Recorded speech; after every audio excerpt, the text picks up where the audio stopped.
Hey there, it's Derek from Pacific Coast Auto in the middle of nowhere in Japan. We're looking here at a 1995 Hliux Surf that we have done a full paint job on for special listing on Bring a Trailer. And so if you're interested in buying this, check out Bring a Trailer. It's going to be up for auction for about a week after this video goes live. This is a manual transmission, four-wheel drive turbo diesel, and so a very rare model indeed. Certainly worth investing the money to get it repainted. And we had it repainted in the Toyota green that comes on the FJ Cruiser. And so it's an official Toyota paint. We had all of the bumpers painted black, the arches, the side pieces, the mirrors, this quirky little fun mirror over here, handles, and the rear bumper and the tire mount. The vehicle's in pretty good condition. I'll let you be the judge of that by watching this video. So I'm going to do a quick engine start here, and this video is going to be a little bit different from our regular ones because it's going to encompass some other checks of the vehicle that are usually split off into other videos for our clients.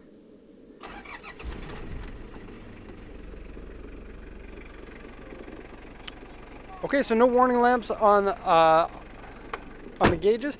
The back door light is on because I left this open. In order to open the hatch, you have to lower this, and it's an electronic lower, and then you can open it, but I'll show you that in a sec. I have driven it about 100 kilometers since I got it. No troubles with the engine or the exhaust.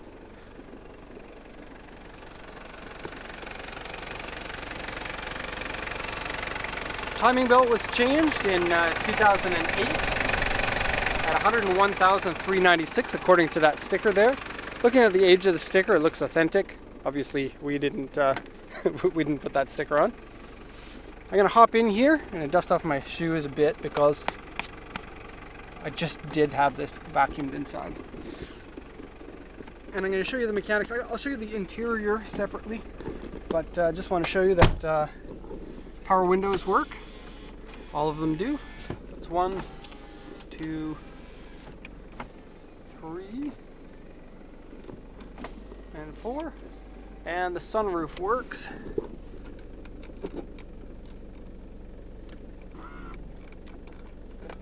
So you have to push this button in order to close it, so it's a 2-finger deal.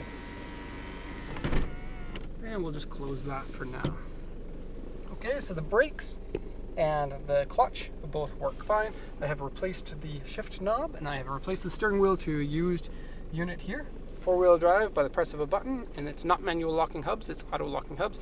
Also has the four-wheel drive low gear range and high gear range there. There's a button here for back window up and down, and there's hard or normal suspension selectable here, and that actually makes a difference when you're on the highway. This is kind of floaty, this is quite nice and secure. And then here's an idle up. You can hear that there. Idle up is useful when you're 4x4ing or when you're towing a trailer. Otherwise, it's not that useful. The power steering is good. This console piece is turned green. I'll give you a look at the engine rev here.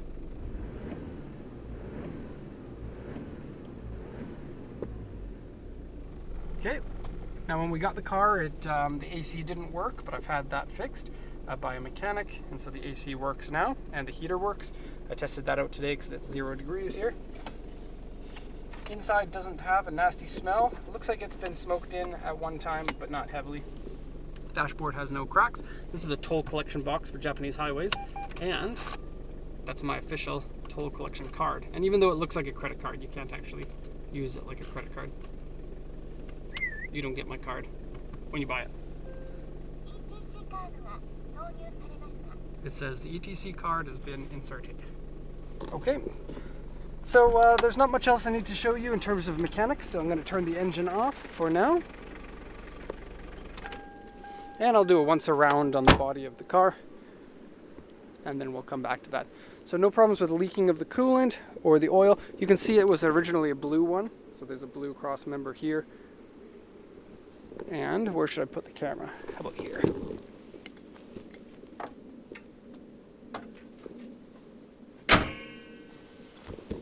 Okay, so we also changed the wheels, and wow,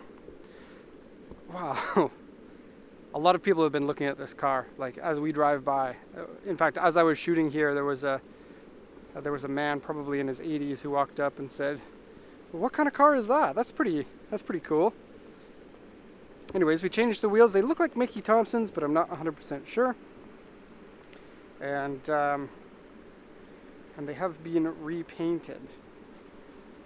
So that is not the original paint on them, and that has been painted as a matte black, but it was not done by the same person who did the body, and so the paint is probably not a direct match. Okay, coming around the back, it doesn't have a spare tire on it. I have the original wheels. I can put an original wheel on there, but this is upsized tires that we decided to put on. Only slightly. It's about, I don't know, 5 to 7% bigger.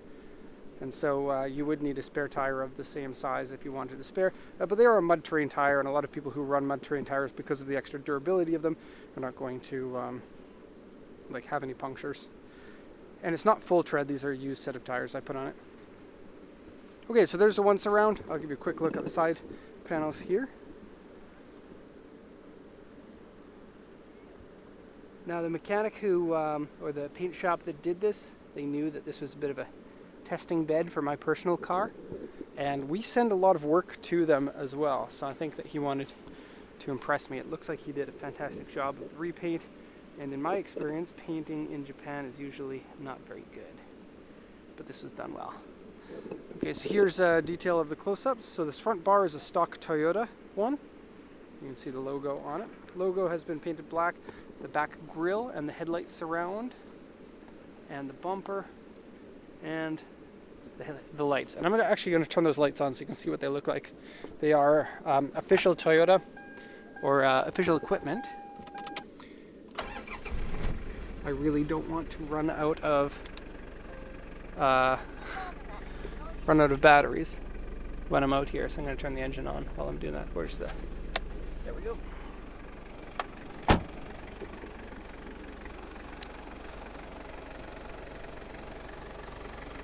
Okay, so they light up yellow like that, like a fog light should. And this undercover has also been painted. And then any signs of like surface rust on there has been filed down so that it's not going to spread again. Okay, so let's continue with the close-up. You can see now all pieces of trim, like window trim, everything was removed from the car prior to painting, and so it was done properly in that respect. I've gotten it a little bit dirty. Oh, and I've left the headlights on. Man, I'm gonna have to get Mike to come and save me.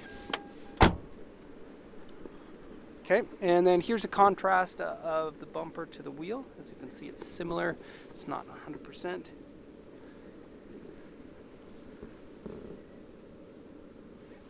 Okay, tires are Geolander mud terrain tire. They have DOT markings on them, and they're a 2015 tire as per the markings you can see there.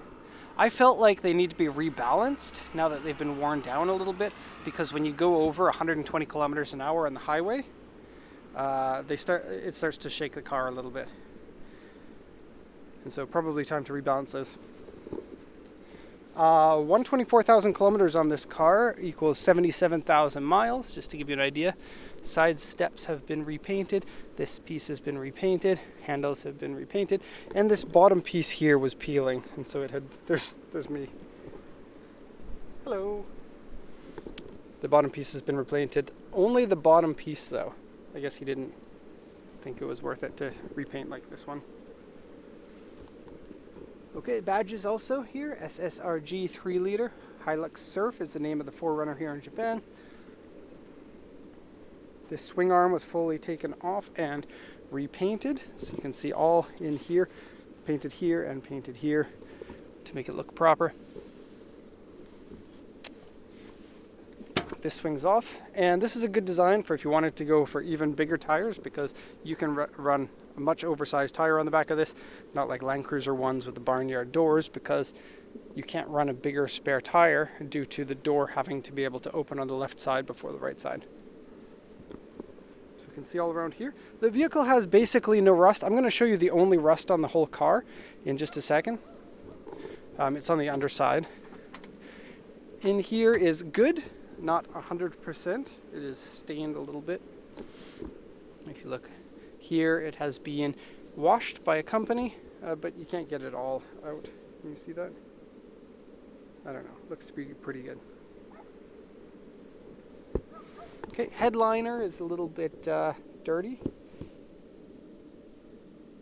but nothing is sagging. Those are speakers up there for the upgraded audio, original speakers. Kind of cool. Okay, and there's a wiper up there underneath the spoiler. Okay, close that up. Close that up. Okay, before we go into the vehicle, I'm going to show you the underside. All very clean. Original black paint on the chassis. No corrosion on any part of the chassis up front. I don't know how well you can see this. I can't look at the screen from this angle. This original exhaust. It's fine. Parking brake works. Okay, now let me get underneath. Actually, it's kind of a silly idea to get underneath before I go to the interior, but whatever. Okay, so have a look at this. Now the corrosion is right here. And I'm not going to make any claims about how structurally integral this is, but that's this section from here to here. A touch on the weld here, touch on the weld here. There's some cracking paint over here. And if anything falls off, it'll be my fault. But no, everything seems to be pretty solid. You decide how solid you think that is. And then this is after all of the suspension. All of that is super clean. There's also another tiny one up here. I got pictures of this so that you can see it in higher resolution than the camera can get. And then if you look at the back bumper, there's some surface rust inside the back bumper. None of that is structural. And so a lot of people will run an aftermarket bumper. But look up here in the side pockets, clean and tidy. Along the sill here, clean and tidy. And the same thing goes for the lower sections of the doors. Let me just show you this. It might be a little bit hard to see in here, but it'll rust in here too. But there's nothing. Except for nice, shiny green paint. And no rust was fixed when we did the restoration. It wasn't needed. The shell to begin with was rust-free, other than that back section. If you look under here, these bars are not rusty. And the frame, I already kind of showed you that. Whew, this video is going to be longer than usual. So this one has Recaro seats in it, but they're the original Recaro seats. Check this out. As an option for the Hliux and some other cars in Japan, you can get the same pattern Recaro seats in the front and the rear direct from the factory. So these back seats are really good. They feel like nobody has ever sat in them, but they have some indentation here from when they were folded down, and they fold down flip style like this. This bottom piece, actually, I don't know if I could do it, but the bottom piece comes up like this, and this piece comes down to make a full flat floor right from the seats up until the back. And here's a better look at those speakers I was talking about. Do you see there's speakers there? But then there's also speakers. Come on, camera, don't do this. Right there. Okay, and nice and clean. Thank you to the shop that cleaned up my car for me, for I do not have enough staff to do that myself. We're all busy selling cars instead of cleaning them. Okay. So this seat here was ripped, and I replaced it with the same seat. It is matching. It has a darker side, lighter side, and then they swap to darker side, lighter side. There are no rips in it, except the stitching for the Recaro word has gone threadbare. There's a bit of sagginess here. I got a picture of that, but no rips. And the whole seat is in quite good condition for the age of the vehicle, I'd have to say. Now the passenger side seat, I'm going to go over there and show you. This is going to be the perfect video for the people who want to buy the car, but anyone else is not going to make it this far in the video. Passenger side didn't fare as well. Now I didn't take this off, but it appears there's a rip directly from here down to here, or down to here, and then maybe another rip here. So I'll give you a close-up. Now it might be possible to get another one of these seats in Japan. That would be an extra cost. We could set you up with that, but it depends on what the stock is like. Usually a passenger seat is a lot easier to find than a driver's seat, simply because less people or fewer people ride in the passenger seat. And people in the passenger seat are nicer too. Official Recaro, as you can see there, and then infinitely adjustable through this. So you can set exactly what you want. The seats feel a little bit hard, but they hold you in nicely. It's a little bit dusty, isn't it? These have been extracted. It's weird that there's still a little bit of dust in them. But this section here is no problem. This is all good. And again, threadbare there. There's some wear on this. Light go away. Right here and right here. Okay, I haven't shown much of the dashboard yet, have I? Actually, I did, but I'll show from different angles. This is a different format from the way that we usually do the videos and the report, including the pictures and stuff for the customers that buy. And so I'm a little bit confused as to what I'm doing. This here is a Japanese flare. Customs is supposed to take this out, but you need it as per Japanese regulations, so I'll just put it underneath the seat here. You don't get a Japanese license plate. Unfortunately, I drove it here. It's dusty. My jacket hit that. Dusty, dusty. And the light catches that scratch there really well. Upgraded sound has the extra tweeters here and the speakers here. So nice to have the manual transmission. I had a Toyota manual transmission 1982 truck when I was like just in early 20s, and I adored it. And this brings back all sorts of memories. Okay, I don't know what more else to show you. I'll show you a little bit of where we are here. We got a stream. He said over there you can do golf practice. This guy came up and talked to me. There's a park over there that you can park and walk your dog. There's a baseball diamond up there. But this is way far away from like the civilization I'm used to. Look at that bridge down there. Anyway, so if you want to know, I'll be answering questions on Bring a Trailer listing. If you're interested, you can email me as well, but we will make the sale directly through Bring a Trailer. And what else? I probably won't be replying to comments in the YouTube video, simply because I'll be replying to the Bring a Trailer comments instead. But there you have it, Hliux Surf, manual transmission, turbo diesel in fairly, well, I would have to say fairly good condition. You'd be the judge of that. But there it is. Let me know if you need anything. Check out our website if you are interested in importing a different kind of car from Japan. And that'll be the end of the video. Thanks for watching, everybody.